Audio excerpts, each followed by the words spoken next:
Hello everyone, thanks for joining me. Today I want to show you guys the 1UP Racing turnbuckles here. These are the Pro Duty, so they are thicker diameter and they are gorgeous. These are the blue titanium, or the blue anodized titanium, and I'm already running the black coating ones over here on my 410SL, and I've shown you guys this in my other videos, and I'm so impressed with them in my short course. I want to put them in my truggy.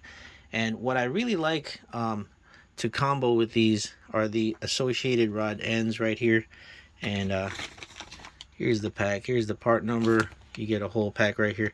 Basically you'll end up with extra set or two of these left over after you put them all together. So these rod ends here have the open-ended design, and they're made for a 3.5 millimeter turnbuckle, and these over here are basically kind of coned off or closed, and there's just enough room for your tool to get the ball end off.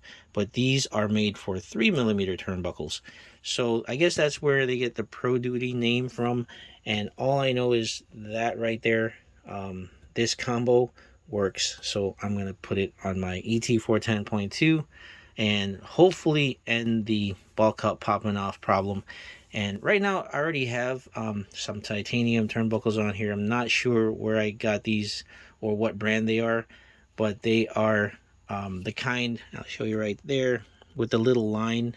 And I have the line facing to the left on every single one of them, but I still can't remember which way up is tighter and turning to down, like meaning turning down this way. I'm not sure which way makes it shorter and makes it longer. So that's the other cool thing I want to show you guys on these turnbuckles, is there's a short side basically on the cutout where you would make an adjustment, and then there's a long side right there. So if you turn you put your wrench on there and turn that way towards the long side, you're going to make the turnbuckle longer.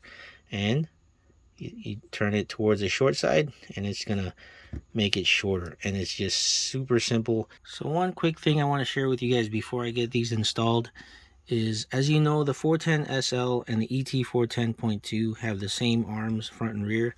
So this turnbuckle is going to be about the same length, and what happens is for the rear, as you can see, there's no threading left over right here, so they go in pretty deep to get this the right length.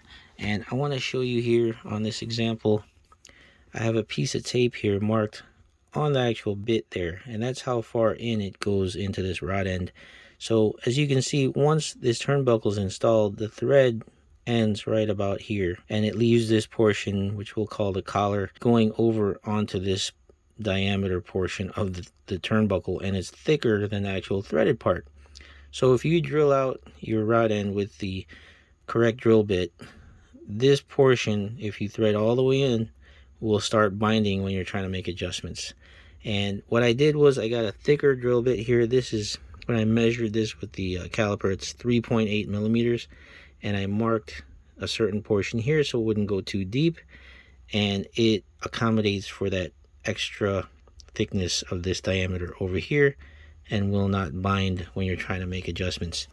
So definitely think about that, guys. But if you notice here in the front turnbuckles, there's actually some thread showing, so you won't have that issue if you're doing this on the ET410.2 or the 410SL. There's a little bit of thread right there and here, so you don't have to accommodate for it in the front, or you shouldn't have to, just on the rear. One more thing, guys, don't forget to put some grease on the actual threads. I use some marine rated wheel bearing grease right here, and I just put a little bit on here. Now this is just a quick example, but you don't want to put too much, but not too little, and about that much is good. The rest, or the extra, will just ooze out anyway, just to make the adjusting easier and the installation easier. Let's get these all installed, guys, and let's see how good it looks on the truck. Actually, guys, I want to show you how these are built, because I didn't want to just show them already on the car. It's kind of a little bit of a process, even though it seems simple. You're going to need to pop off the one that you're going to replace, and then measure it either with a ruler or a caliper. Here I have this one set it was 86.7, so I already know how long I have to build them, and I've got a couple built there already. So what I use is a 3.2 wrench. You're going to need one of these to make adjustments on there. They actually sell a 1-Up Racing one, and other brands also. You can find them on Amazon. Or if you have a little adjustable wrench like this, definitely useful. And what I did also with this same measurement I did earlier on how deep it goes into this actual rod end. So I don't know what rod end you guys are going to use, but it's a good idea to measure that so you can measure it out on your drill bit and put a piece of tape there so you don't go too far. And want to show you guys this little set of Optima rod end drivers here. It's 1/4 inch drive, and they come with different sizes. It's a little set here. I'll leave a link down below. These little rod end drivers are actually really good though, because they also go onto your tools here.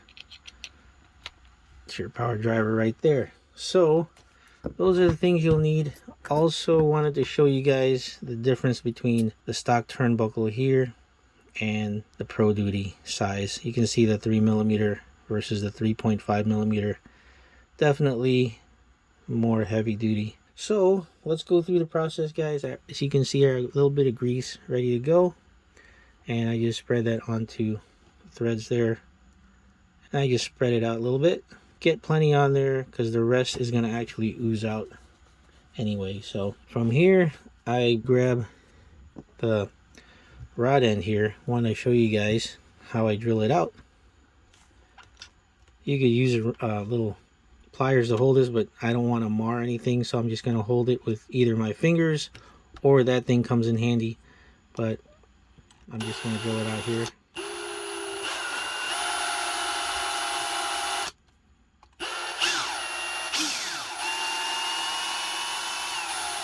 I just want to stop here and show you guys that there's material coming out right there, and make sure it's clear, and I make one more pass.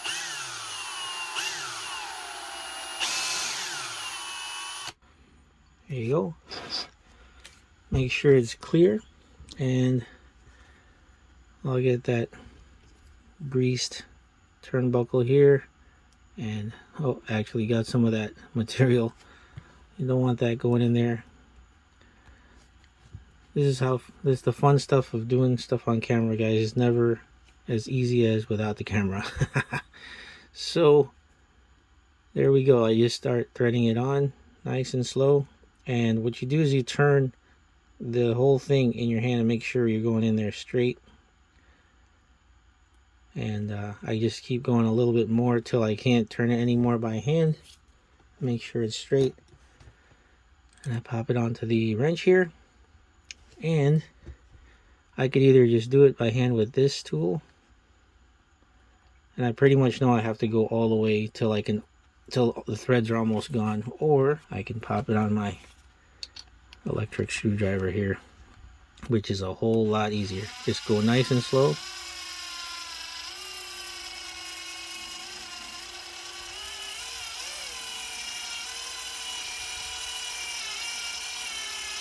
And you don't want to go too fast, because if you go too fast you could definitely melt the plastic inside, and you don't want to do that.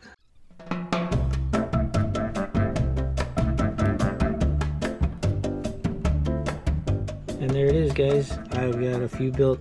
And one more thing to note, guys, is there is a small side and a big side to this whole opening here. As you can see here, the one on the left is smaller and the right's bigger, so you want to pop the ball end on the bigger side, of course. And these are actually marked. See this one, and this one's marked too, so that you kind of have you know that you don't want to put two number ones on a specific car. You should have a 1 and a 2. And even the flat ones right here have a bigger size opening and a smaller size, so make note of that. But yeah, let's put them all on the car, and here we go. Out with the old and in with the new. And these blue anodized titanium turnbuckles are really looking sharp. Check them out at 1-Up Racing or A-Main or wherever they actually sell them. They are pretty sharp. I know there's a lot of choices, guys, but this the way that they are smaller on one end and bigger on the other. It just saves me a lot of time with the tuning, and they sure are pretty. And here's a look at them on my 410SL. These are the black coated ones. They are really holding up very well as far as the coating goes, because I've adjusted those quite a bit. Here they are on the back. But yeah, really happy with these guys. So let me know what you think. I really appreciate you guys watching. Hopefully helped you guys out. If you want to try these out, definitely go with these associated rod ends. It'll save you a lot of ball cups popping off. But yeah, all right guys, thanks for joining me once again. I appreciate your time. Please be safe and keep on driving.